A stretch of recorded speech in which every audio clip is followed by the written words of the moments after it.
Scene 6, hotel lobby.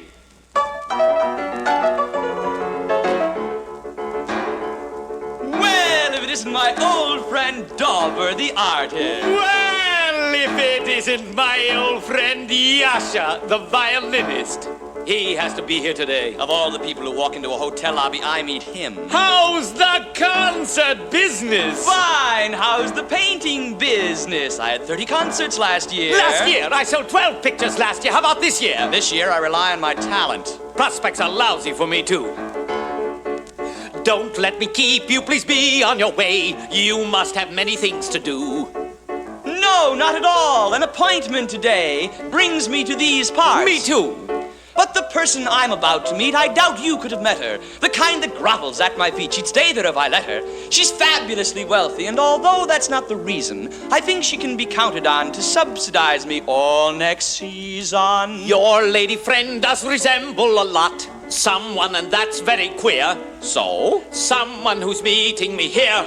No. Is her piano light blue? Yes. Not Mrs. Mister. Well, yes, Mrs. Mister. Me too.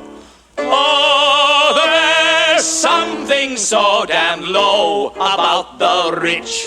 They're fantastic, they're far-fetched, they're just funny. They've no impulse, no fine feeling, no great itch. What have they got? What have they got? What have they got? Money. Stupid woman, Mrs. Mister. Stupid? What she doesn't know about music would put Heifetz back on his feet again. She asked me to bring El Greco to tea this summer. Ha ha ha! This summer? Oh, so she mentioned this summer to you. Did she say where she will be? No, but we both thought that Paris would do, or Capri. She calls it Capri. Why, she promised me Bar Harbor with an extra house where I... But of course, if she has other plans, I've other fish to fry. Well, dear Lady Duchess desperately wants me at her place. She's had everyone do her 3/4. I'm to do full face. And I just heard from Marchesa Contessa last week. She was Matilda McGee. Well, now she's divorced the Marquis. Hell, my Lady Duchess loves me. Swell! But to wed wealth, so I fear, would affect my career. I agree.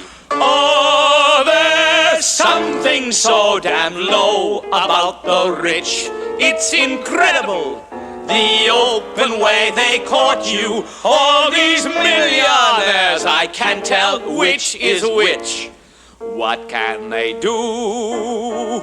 What can they do? What can they do?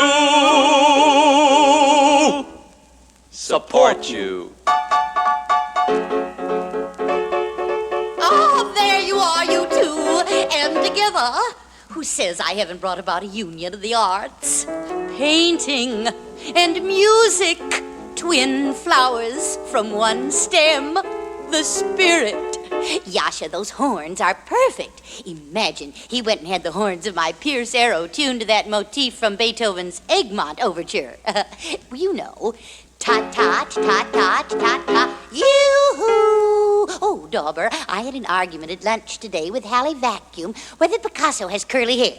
Oh, now don't tell me. I couldn't bear it if he was bald.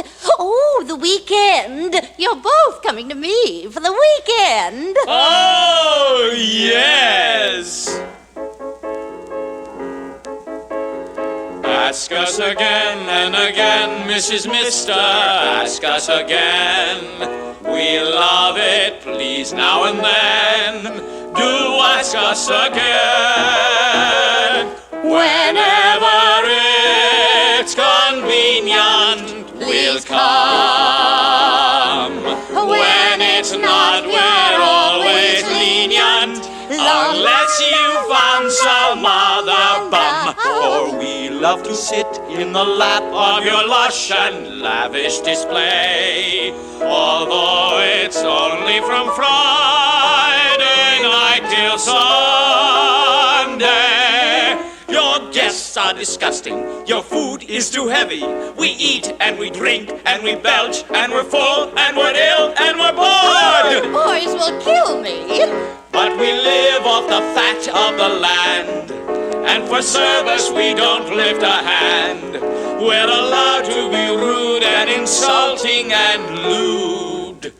So long may you wave and forever amen. If you'll ask us again, again and again. Oh please, Mrs. Mister, just ask us again. I tell you about Rupert Scansion, the poet, you know, has divine eyes and such sensitive hands. And he told me I was an old soul, a very old soul. He was alluding to my spirit, and he's coming to dinner tonight. Oh, to dinner? Cora, you're falling. Cora, we're starving. Ask us to dinner too. Oh, yes, do. Oh, you poor boys. Oh, artists have to eat. Well, that's all we're good for. We moneyed people will just use us, just step all over us, if it's only for the good of the cause. Oh, speaking of the cause, I want you two to join my husband's Liberty Committee. You will, won't you? Put us down. And how? But don't you want to know what it's all about? Politics? Cora, we're artists.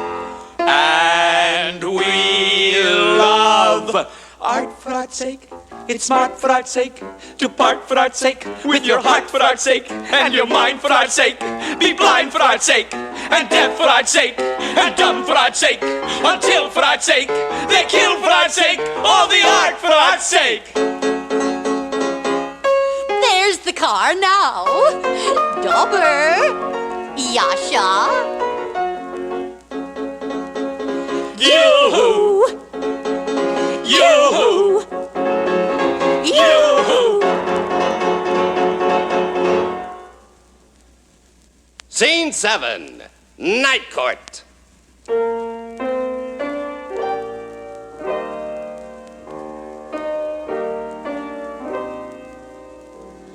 It was Tuesday last week.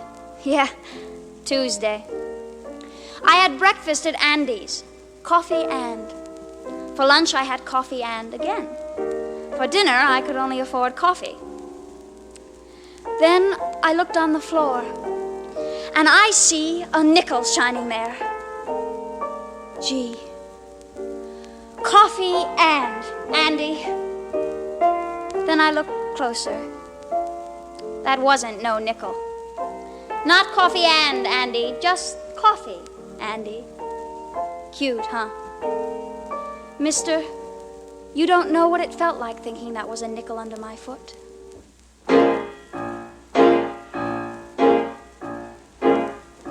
Maybe you wonder what it is makes people good or bad.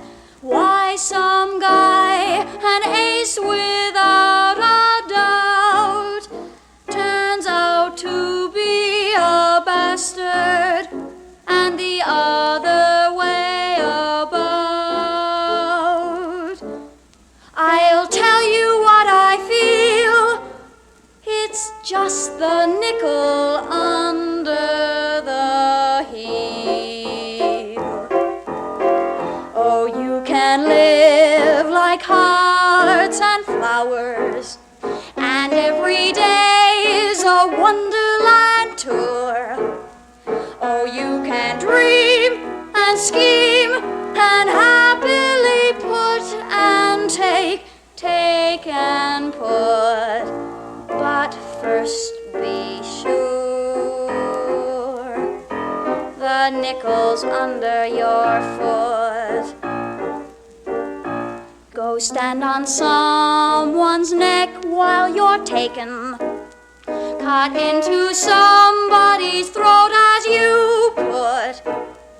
For every dream and schemes dependent on weather, all through the storm, you've kept it warm.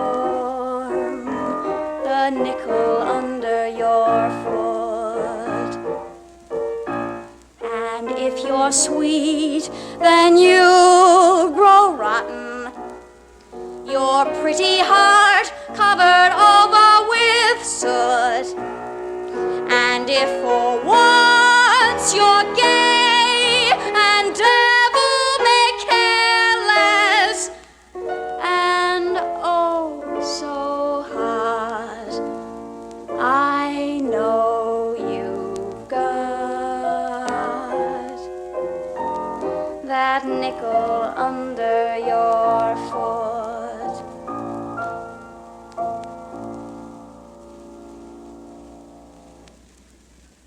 Which of you guys wanted to see the man who made the speech? Hey, Larry Foreman, now make a speech. That's the man who made the speech. He's the one who started this. Wait till Mr. Mister comes. Did you phone to Mr. Mister? What'd he say? What'd he say? Mr. Mister's not at home. Not at home? At a meeting with the board. With the board? Says the judge is with him too. He'll come over right away just as soon as they get through. What'd he say? What'd he say? He'll come over right away. That's the man who made the speech. He's the one who made the speech. He's the one who started this.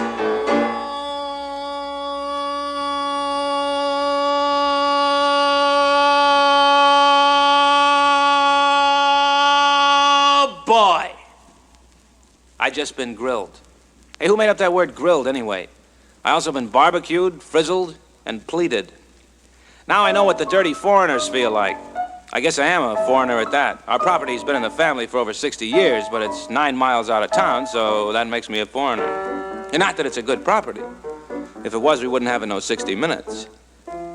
Ever hear of Mr. Mister? Now there's an A#1 home snatcher. And a lot of hard work and perseverance went into that reputation. Hey, what's the whole Liberty Committee doing in a night court? And on the wrong side of the bar. Wait till I tell my Aunt Jessie. She's got a comeback for everything. Always said they was the biggest cheats and whores in town. Oh, excuse the language, miss. My Aunt Jessie gets all them big words out of the Bible. Hey, you're new here. What's the matter, kid? They catch you on the street? Uh-huh. What have they got you for? Who, me? Making a speech and passing out leaflets. The formal charge is inciting to riot. Ain't you ever seen my act? Well, I'm creeping along in the dark. My eyes is crafty. My pockets is bulging. I'm loaded, armed to the teeth with leaflets. And am I quick on the draw? I come up to you very slow, very snaky. And with one fell gesture, I tuck a leaflet into your hand. And then, 1, 2, 3, there's a riot. You're the riot. I incited you. I'm terrific, I am! That don't sound like nothing to get arrested for. Besides, you don't seem very worried. Oh, listen, girlie, you don't want to talk that way. That's dangerous talk. Why, first thing you know, they'll have you deported as well as fumigated. But it's a good leaflet. We printed it ourselves. We got a committee, too. Farmers and city people, doctors, lawyers, newspapermen, even a couple of poets, and one preacher. Oh, we're middle class. We all got property. We also got our eyes open. This crowd here, hiding up there in the cradle of the Liberty Committee.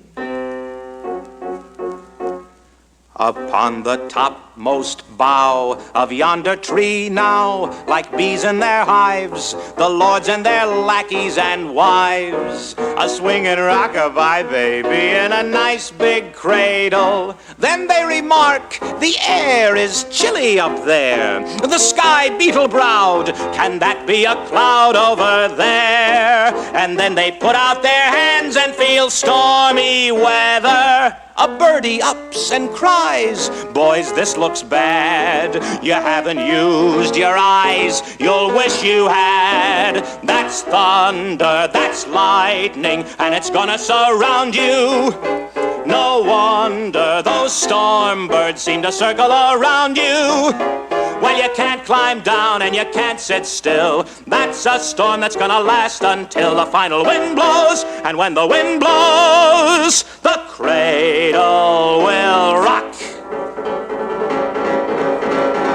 That's thunder, that's lightning, and it's gonna surround you. No wonder those storm birds seem to circle around you.